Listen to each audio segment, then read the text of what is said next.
Laser Light Cannon is the first episode where we get the introduction of Greg, and to tell you the truth, thinking about this character of how he changed drastically as the series progressed, believe me, the first time I watched this episode back in 2020, it was a different experience considering that it was mainly the other characters that I was thinking about rather than Greg. An orb called the Red Eye is heading straight to Earth, and the Crystal Gems need the laser light cannon to stop it. So Steven goes straight to Greg, who is sleeping in his van, to get the laser cannon from his garage.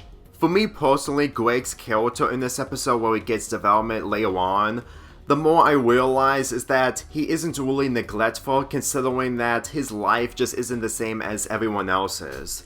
And believe me, I understand that in the real world, neglectful parents may be a huge different story because it still is taking place in the real world. But whenever I think about Greg in this and the fact that Steven is a crystal gem, I'm going to be convinced that Greg would probably dealt with a different life if he was marrying a different woman that isn't a crystal gem. But more on that once we get into his episodes. While this episode isn't one of my favorites in comparison to the last episode, I still found this episode enjoyable, especially when it comes to the light cannon or the laser light cannon that they use to wrap up this episode. I actually felt that the one time of this episode felt a lot more longer now in comparison to the last time I watched this episode. Mainly 2020. Granted, this may not be the second time I watched this episode, but still. With this being the first time we get to see Rose Quartz when it comes to mentioning of her, I'm not gonna lie, by the time I watched this episode, it really feels like that she was the most important character out of them all, and she is, but not for the right reasons. But believe me when I say this, whenever I see Rose Quartz in these episodes, when it comes to before Season 5, it really feels like night and day, but it's night and day that will never come back.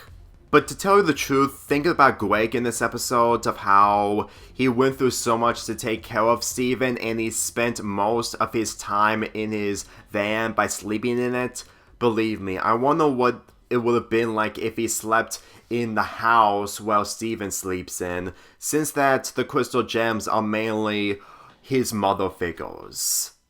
If I'm gonna be perfectly real with you, the one time of this episode of how it's structured and how it's trying a lot more in order to fit in so much stuff at once, mainly the laser light cannon and Greg's somewhat development, Rebecca Sugar really took her time to handle the pacing and the characters in this. Like, the Crystal Gems are becoming supporting characters in comparison to the last episode, while Greg gets more screen time. Like, to tell you the truth, thinking about these types of characters after rewatching this episode, there's always a different perspective on them, and just by how they're portrayed in comparison as the series progresses, this really feels like actual humble beginnings. Like, whenever I say humble beginnings, it's mainly a work in progress, and this is a work in progress, but it's somewhat of a perfect humble beginnings when it comes to work in progress.